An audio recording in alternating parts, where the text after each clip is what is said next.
welcome to another episode of From Ireland to Palestine. We're here today with two students from Queen's University, Belfast. Universities have been a key battleground in Palestine activism. Everybody knows about the case of the US example, where there was really violent crackdown of encampments there, and then crackdown on the courses themselves with the Trump administration threatening to withhold funding. There's been similar protests all over the world, including at Queen's itself, where just like in the US, there was thuggish crackdown of student protest. So we're here with Ethan and Aidan to talk about their activism for Palestine. Welcome to the podcast. Hi Patrick, thanks for having us on. So my name's Ethan. I've been involved in the QUB Palestine Assembly for the last 2 years, and I've been a member of the CYM for about the similar amount of time with the Conley Youth Movement. I'm Aidan. I've been a member of the Conley Youth Movement for the past 3 years, and been a member of the Palestine Assembly since last year when I came to Queen's. And how do you find Queen generally as a place for Palestine activism and just political organising generally? Just either of you? Well, there would be a lot of support within the university from the student body. All the protests were very well attended, and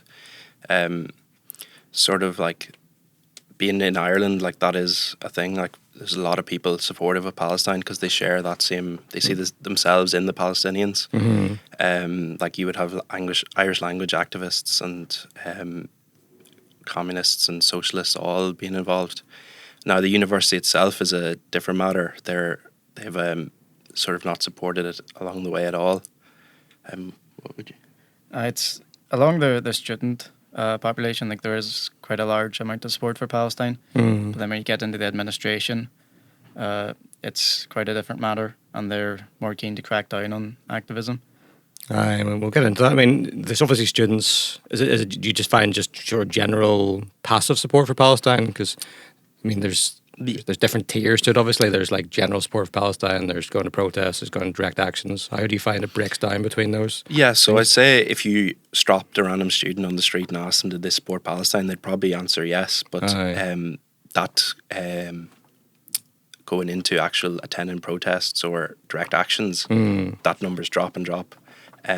So the goal of the Palestine Assembly in Queen's is to bring people from the passive support into a more active role in Palestine activism. We've been holding stalls and leafleting and showing direct action to lead by example on what you can do as a student in the university. How do you think that's been going? Over the last 2 years, how do you think that's the trajectory of that's been? It started off really well, but as it's gone on, I think you've seen it throughout the Palestine movement where numbers are dropping overall at protests and stuff. But I think there is a real opportunity to sort of bring it back now with sort of talk on the ceasefire and stuff, and showing how Israel have already broken a lot of it. It's just it is work that has to be done, and we just have to keep at it and getting more people involved and keep fighting them.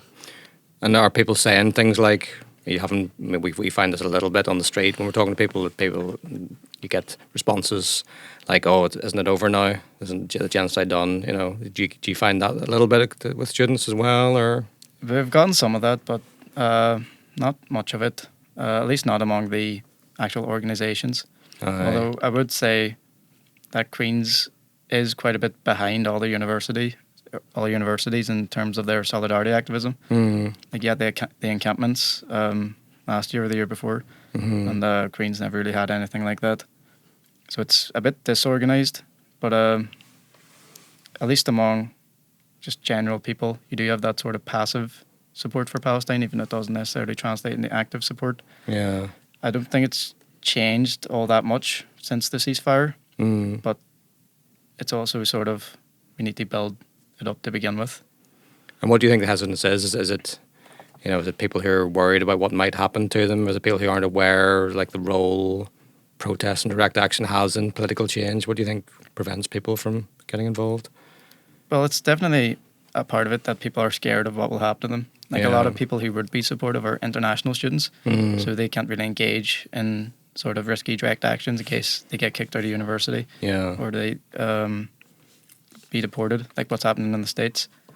So it's definitely a major thing to consider because Queen's does have a lot of international students there. It's kind of, like I'm always kind of impressed by how many international students are involved given that risk. Like I was looking at the stats for like the demographics of Queen's and how it breaks down. It's like there's 25,000 students, 70% undergrad, so generally young, and then 77% Britain and the north of Ireland, so like a good 23% from outside those countries. And like any time I'm at events at Queen's, it seems like it's almost like maybe not 50%, but it's like a large percentage is international students, right? Yeah, I'd say you're right there. Yeah. Yeah. Why do you think that is? Like, why do you think that? I suppose if people from West Asia obviously are going to have strong support for Palestine or Muslims generally, potentially. But what do you think? I mean, Americans, quite a few Americans generally in and out. What do you think the reason is for that strong support from international students? Well, I think generally it's just that like Arab and Asian students, as you said, are naturally going to have more support for Palestine. Aye. As you know, people that have suffered under colonialism and they can understand the resistance against imperialism. Yeah. More so than like someone from Britain who might not have the same sort of experiences. I mean, yeah, and yeah, you say about Britain, obviously that's another demographic within Queen's, which is a kind of interesting. Like people think of it as like a really conservative institution, and maybe it is to some extent, certainly among like the management. But it's actually there's more Catholics there than Protestants, just as there's many more Catholics going into higher education generally. And obviously, like Catholic doesn't automatically mean support for Palestine, and Protestant doesn't automatically mean support for Israel. But it's kind of interesting that you don't have that really big wave of Palestine support despite a majority Catholic student population, or at least plurality of it, right? I would say the administration is quite conservative. Yeah. It's not necessarily the same thing as the actual student body or even the staff themselves, because there is a number of staff that are involved in the movement and they are quite supportive of Palestine. But it's their higher ups that are the problem, basically. Yeah, the likes of Chancellor Hillary Clinton, but we'll get on to that. People think of like students as being very left wing, or young people as being very left wing. Like, is that what you find generally aside from Palestine? I sometimes wonder, is university too early to get radicalized to left wing politics, because it's maybe like when you get into work and you realize your degree hasn't gone as far as you wanted. I don't want to make you depressed. Your degree maybe doesn't go as far as you hope, or like you're struggling with the cost of living. Do you think people do generally have strong left wing politics at university, or is it maybe later that forms? Well, at least in my own personal experience, like most of my friend group are like radical communists.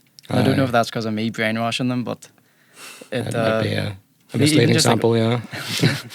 Like even just like ordinary people I see, like they seem fairly progressive young people these days. Yeah. It's very interesting to see like just how broad of support leftism gets. Like you have so many leftist organisations on campus, different societies and parties. Like your Connolly Youth Movement. Do you want to maybe talk a bit about that? What that is?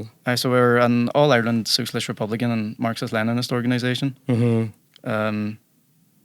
So Palestinian solidarity is something that we care deeply about, as we're internationalists and we see the struggle in Palestine as similar to the struggle against occupation here in Ireland as well. Aye.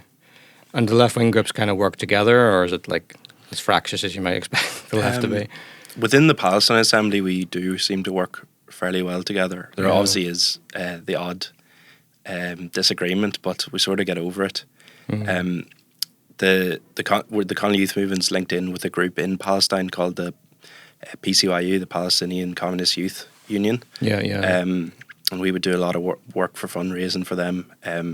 They're supplying aid on the ground in Gaza. Mm-hmm. Because unfortunately there's actually a lot of price gouging going on in Gaza by a few bad actors. Yeah. So a lot of people who don't maybe have enough money to afford aid aren't actually able to get things, where this group is going around and collecting and giving out freely to everyone that they can find in their communities. Aye. It kind of amazes me how that gouging goes on. You wonder, is it like the rival gangs, the Hamas doing that kind of thing? So a lot of it is the ISIS-linked gangs that Israel are supporting in Gaza. And the other thing you hear about is like the the money exchange rates. Often you need physical cash to pay for it, and to get the actual physical cash off someone, you're paying like a 40 or 50% commission and that kind of thing. That kind of makes it a nightmare. Yeah. Yeah. We talked about this a wee bit at some protests before. You used to do kind of technical subjects. I think you're engineering, right, Ethan, and you're computer science. Yeah. Aye. It's kind of an interesting question. Do you find, like, something I always wonder is do those subjects have enough of an ethical component or a political component to educate you on what the implications are for developing technology? I would say by design, those subjects are made to be apolitical, and on ethics, it doesn't really come into it, because you can't be an engineer that works on bombs and think about the impacts, because that would destroy your. You wouldn't do it then, but it's always just seen as this thing that you're developing, and not actually what it is going to do eventually. Yeah. I think that's something that definitely needs to be worked on within education, because having extremely left-wing engineers is fairly a rare occurrence. There is a lot of reactionary tendencies within STEM subjects. And you think of that in big tech, I suppose, as well. That was like when we had Paul Bigger from Tech for Palestine on, he was talking about the same kind of thing, that in finance and tech, it is like often reactionary Zionist types who are in there.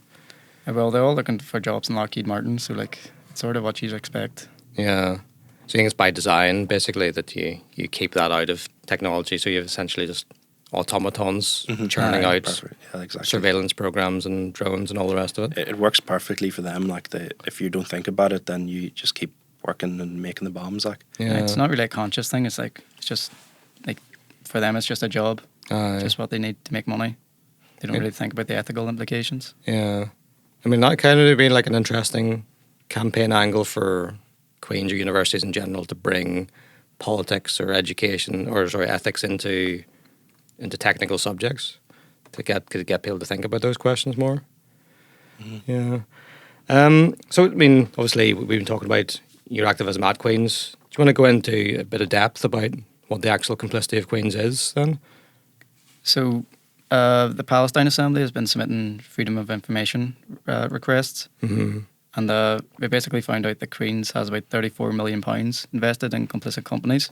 Yeah. So that includes companies like Elbit Systems, which of course supply most of the weaponry to the Israeli occupation forces. Yeah. But also companies like Barclays, who also invest substantial amount of money in complicit companies.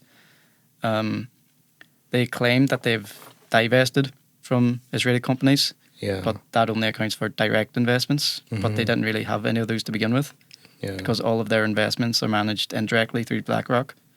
So even though they claim they have an ethical investment policy, they get around it by just doing everything indirectly. And nothing's really changed over the past couple of years, and they're still investing huge amounts of money in these complicit companies. And they also do partnerships with companies like Thales, Caterpillar, BAE Systems, whether for research purposes or just to get students' placements. Yeah. And of course, Hillary Clinton is the Vice Chancellor of Queen's. Yeah. It's a known warmonger. I was talking about that a bit before, how that statement by Queen's, they put out a statement saying, we don't do any direct investment in Israel anymore. We don't work with Israeli companies directly anymore. They say it's very similar to the F-35 thing put out, where they say, we don't send weapons directly to Israel.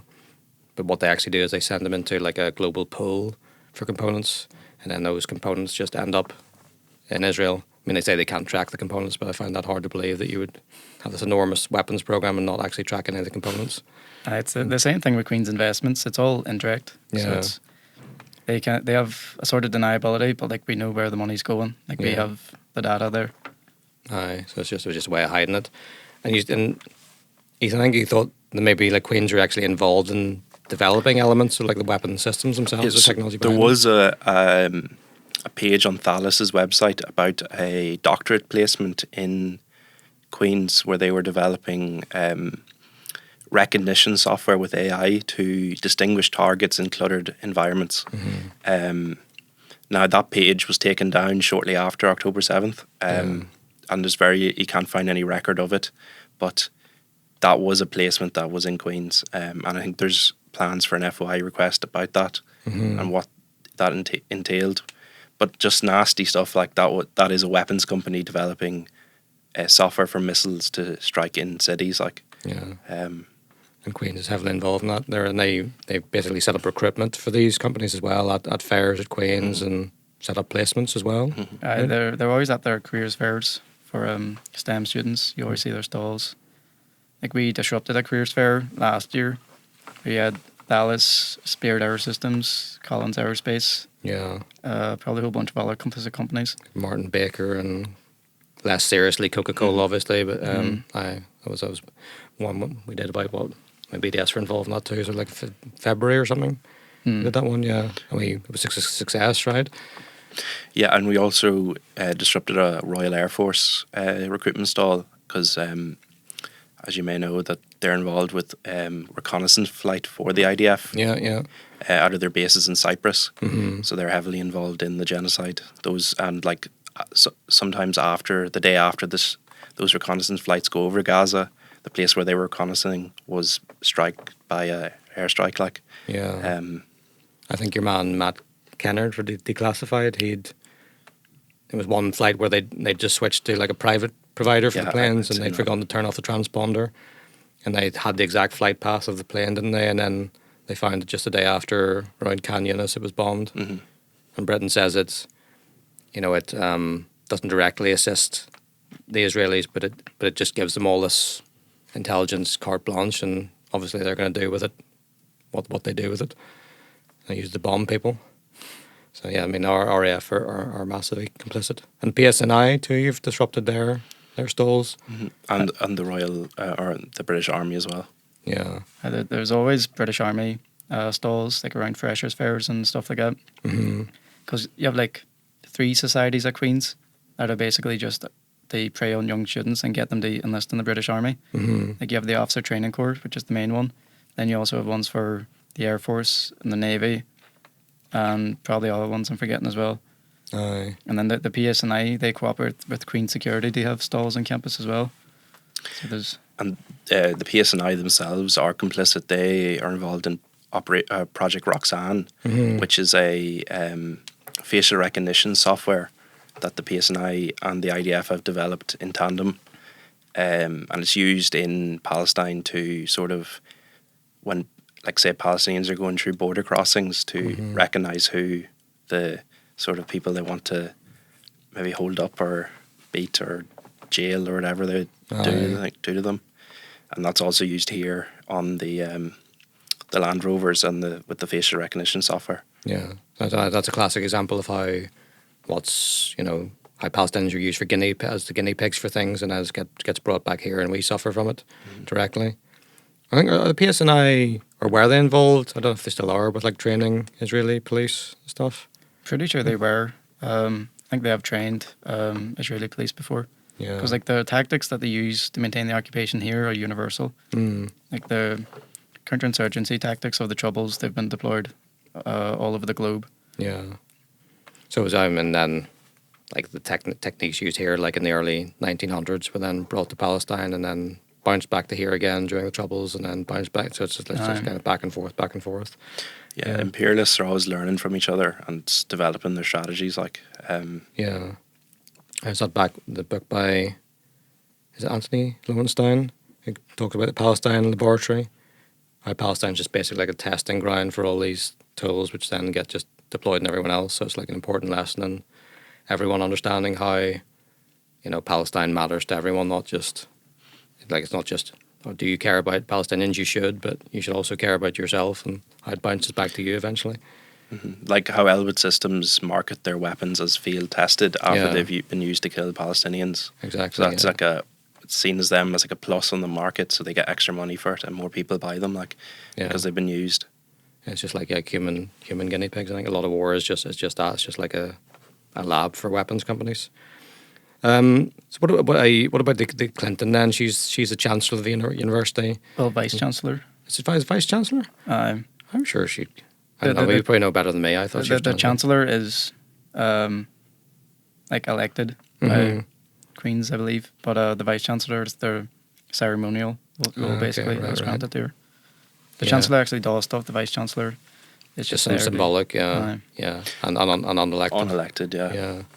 So I suppose that's what you're campaigning for her to be for her to get kicked out, and then someone actually the position to be elected from then on.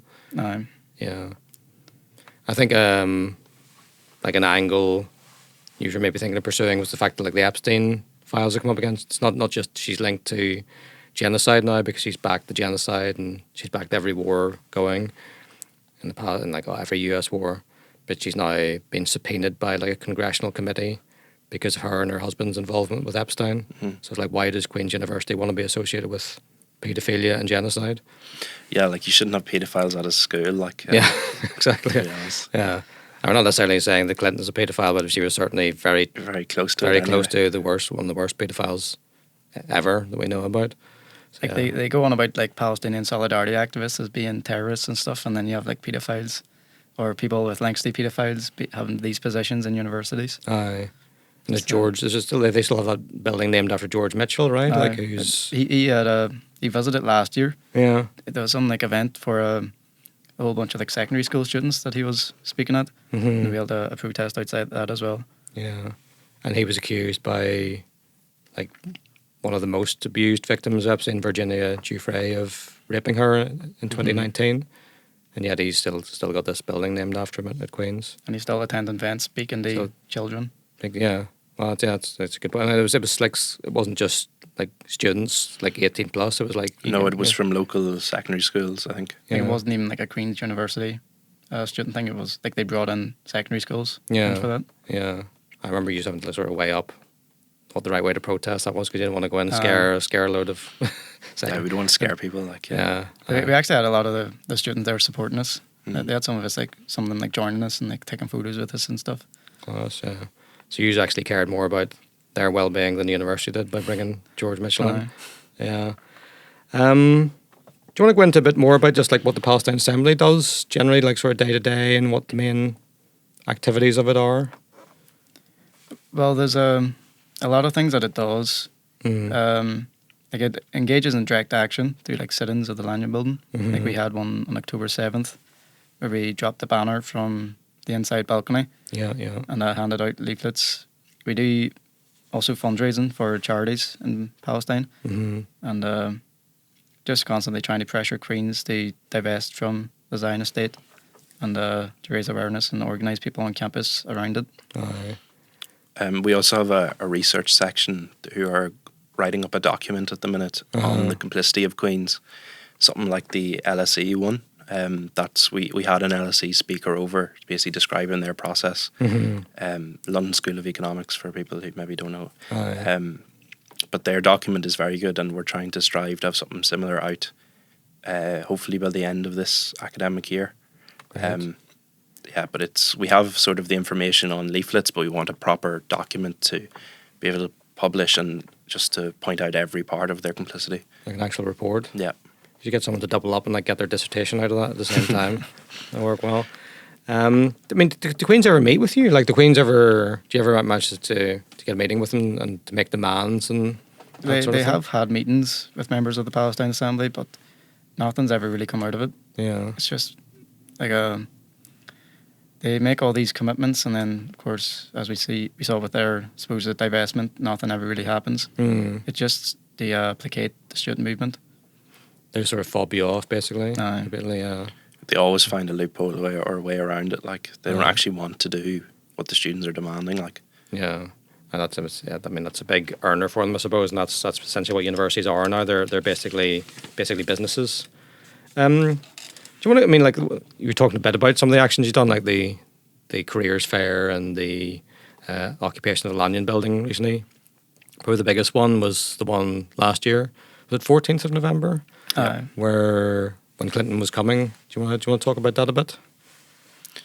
Yeah. So that was it was so on the day there was arms companies like Lockheed Martin giving a talk, and the key speaker was Hillary Clinton. Yeah. So we had planned the protest just thinking it was Lockheed Martin, but then slowly we realised that this is something more.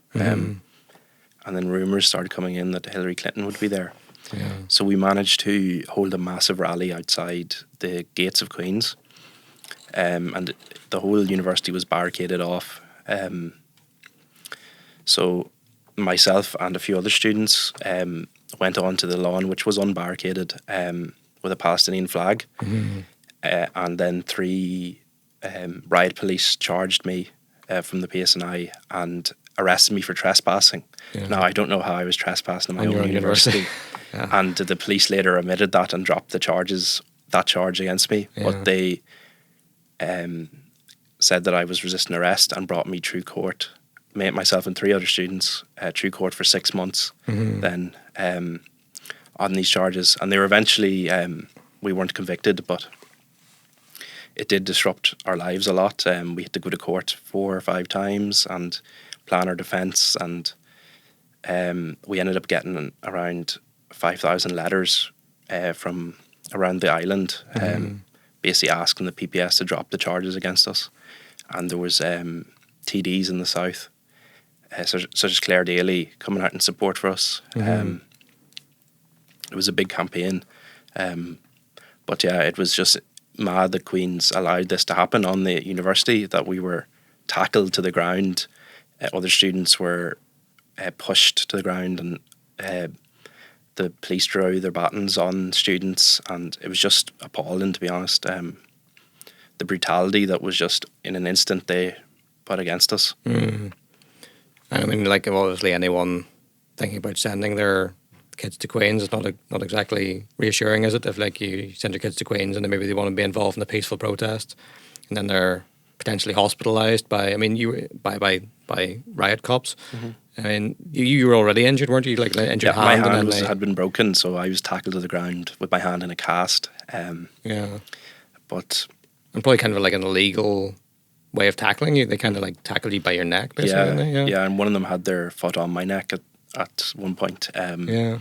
But like, there was other students with far worse injuries and other attendees to the protest. I think someone had their groin badly bruised when they were kneed in the groin by a police officer. And the university staff just stood there and watched as this happened. And then condemned the protesters afterwards, right? I mean, they put out a statement condemning youth for rioting rather than the police for being thugs, basically. Yeah, and there was no there was no violence or thing put out by the other side. Like, we were peaceful protesters, and we were on the own lawn of our university. There's never been any violence like a Palestine protest in Belfast. Like, every single Palestine protest is peaceful, but we are either met by violence from cops or from the far right.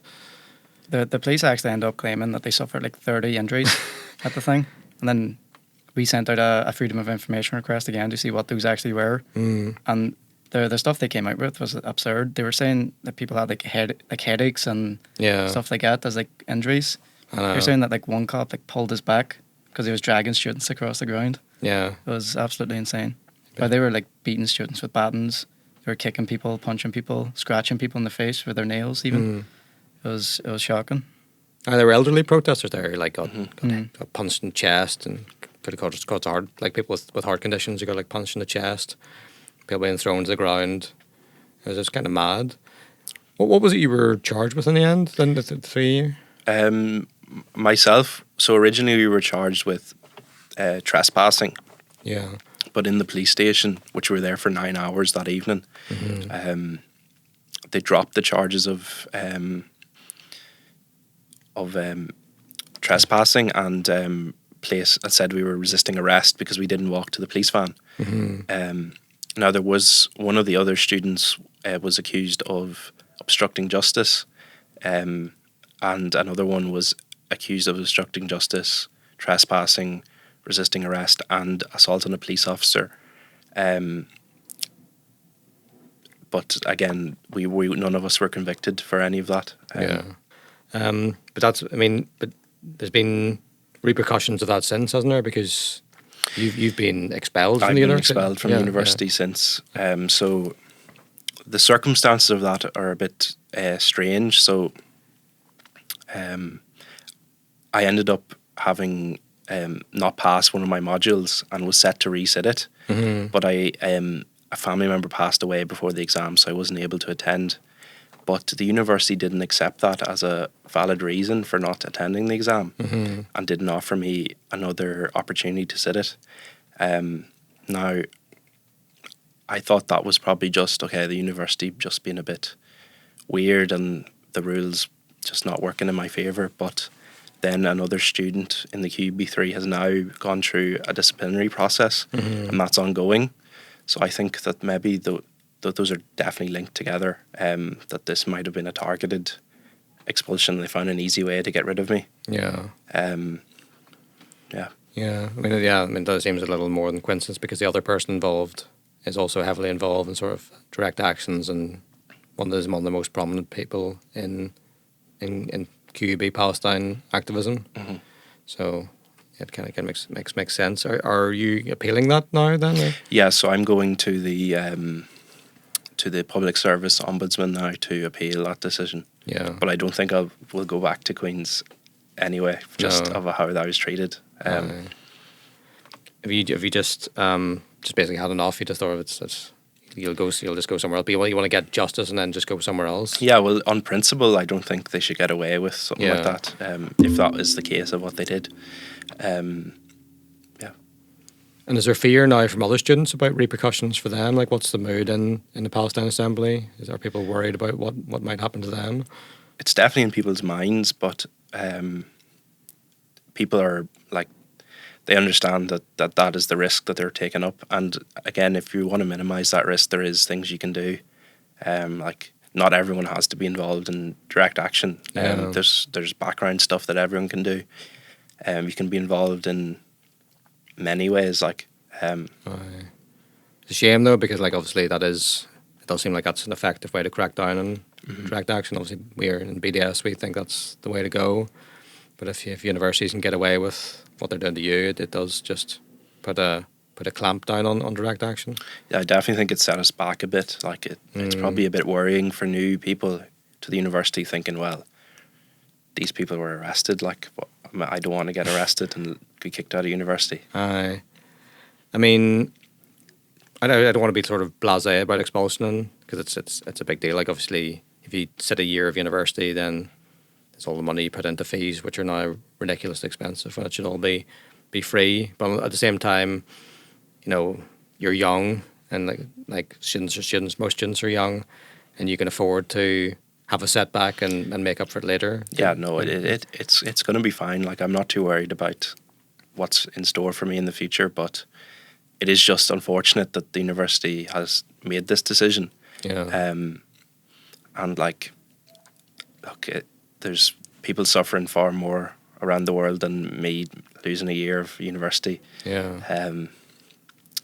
Like, what's going on in Palestine, like my troubles are not even 1% of what they're going through. Like, yeah. I suppose that'll be the message to want to take risks, given how bad it is. Is there?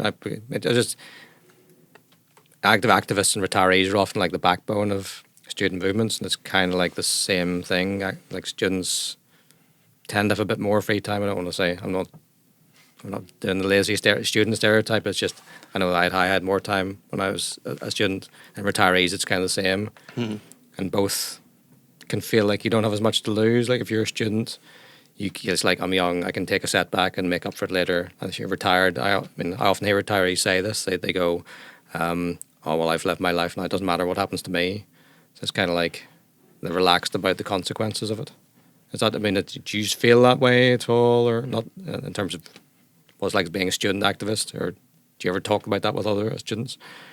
Well, I wouldn't say that students are like not a lot of students would want that setback, because like oh, it's not a small thing. Yeah, like, it's like your degree is going to determine your future. So it is very important that you actually do well in university. So there is sort of more hesitancy from students, because they don't want to risk their degree and their career. Yeah, because like, getting arrested and having charges, that's like, you're not getting a career after that, or at least it's going to be very difficult. And of course, you need a degree as well. So getting expelled from university is going to mess up your life. Yeah. Do you feel like high fees are a way of controlling like activism, like that's what they have. It's like student debt as a way of controlling people in the workplace, because then you're really scared about losing your job because it's harder to repay your student fees, more so in places like the US and here. But like, can high fees feel like a deterrent? It's like, oh shit, I've spent thousands this year and I don't want to throw that away. Is that something that's sort of in the back of your minds or people's minds? Yeah, there's a vested interest. If you're a third year or second year student, like you've already spent, say, at least 10,000 on fees alone, like never mind your accommodation cost. Yeah. That probably up to nearly 20,000. But like, yeah, if you don't want to lose that interest, have to start again for 3 years. Yeah. It's gonna weigh on your mind, like all the work you put in, all the money you put in. It's a lot, and it's an effective means of controlling people. Mm-hmm. I'd say trapping people in debt is just a natural way of controlling people under capitalism. Not so much about student activism, but just everyone and everything in general. Yeah, just money as a way of controlling people. In terms of like looking to the future, what you're doing, like is an encampment a possibility? Is that something you're looking at for? It's what we're looking to build towards. Yeah. But of course the Palestinian Solidarity Movement at Queen's is behind all the universities, so we have a lot of catch up to do. Mm-hmm. And we just sort of need to build up their capacity and the experience to actually pull something like that off. Mm-hmm. So we are looking to get an encampment going at some point, but it will take a long time to actually build up towards doing something like that. Is there like a safety fear of that in this part of the world? You know, might be attacked by people who are, obviously there is a strong Zionist section of society here. Is there a worry that might be a safety thing? We're already starting to see loyalists take more interest in us on social media. Right. A few unionist students have sort of condemned us a few times, and there's active calling out of us, like saying all these different things about us online. So that is a worry, especially where the university is located as well. It's while it is sort of neutral, it is bordering more loyalist communities. Yeah. And like they have paramilitaries that are armed, like so that is a worry, but it's something that we just have to take into consideration when we plan these things. Aye. We've also had fascist agitators recently on campus going around like filming and harassing people, and they're intending to like continue doing that. Yeah. Was that just at the weekend, wasn't it? 'Cause were you at the All That's Left conference there? I wasn't at it myself, but I saw what happened at it. Yeah. I think some of your comrades were at it and I was at it. And yeah, there were like the usual suspects, citizen journalists from the far right who were filming outside and sort of harassing people. Do you know what the legal situation is in terms of like whether they're even allowed to be on campus? Like how does the property rules work on that? Well, we asked Queen Security, and they basically said you can ring the PSNI. So Right. if you're being attacked by fascists, you can ring the PSNI so they can beat you more. Yeah. That's basically what they're saying. Yeah. Would you be like a sort of Republican stance where you just wouldn't call the police on them, or like? I'd rather not like get involved with the police at all if I Yeah. can avoid it. Is that the feeling of the students generally? I think so, yeah. Like they're never going to take your side anyway. So it does it is a difficult one to deal with. And there's like student unionist societies, I think, they were very critical of you doing the thing with the PSNI. You have the Ulster Unionists and then the DUP Society. They've all been condemning us and recording us, harassing us online, making video statements about us. Yeah. And so it's creating a very hostile atmosphere on campus. That in addition to the state and university repression. They claim that the university is a cold house for unionism, but the way I see it is, well, all the unionist bodies are already on the university, like the Royal Navy, the Air Force, the PSNI, all these things are already there. So Yeah. I don't see how they think they're a minority voice in the university. At the Freshers' Fair, there were like 3 British Army stalls, a PSNI stall, about 3 different unionist stalls. And they're trying to say that we were intimidating armed police officers with a bit of cardboard and a flag. Yeah. Which is a bit ridiculous. Yeah. It's kind of like that thing. People people go on BBC to tell you they've been cancelled. It's like they're speaking to you from a national platform and they say, I've been cancelled. It's the same kind of idea, right? Aye. If it's just they're sort of built into the institution of Queen's as a whole, that support of those things is automatic. It's hardly the cold shoulder. Yeah. Well, and then just rounding up then, like what are your sort of you don't have to give too much away, obviously, but immediate plans for activism at Queen's? Well, the Palestine Assembly is going to continue supporting the students that have been repressed by the university. Mm-hmm. We're going to keep recruiting and raising awareness of the complicity of the university, and continuing to hold direct actions, disrupting any complicit companies or institutions or people that come to the university. Mm-hmm. It's a warning for Queen's not to invite them in the first place. Yeah. And where should people go if they want to, and what should they do if they want to support like the ongoing campaign for people like you to get justice against what the university? So we have the QUB3 Solidarity page on Instagram and Twitter, and the Queen's Palestine Assembly are also on Twitter and Instagram if you want to go and follow. So is the Colony Youth Movement as well, if you're interested in socialist Republican activism and do what we do. I see you're on Instagram too. Well, good luck with all that, and thanks very much for coming on the podcast. Cheers, thanks for having us. Yeah, no problem.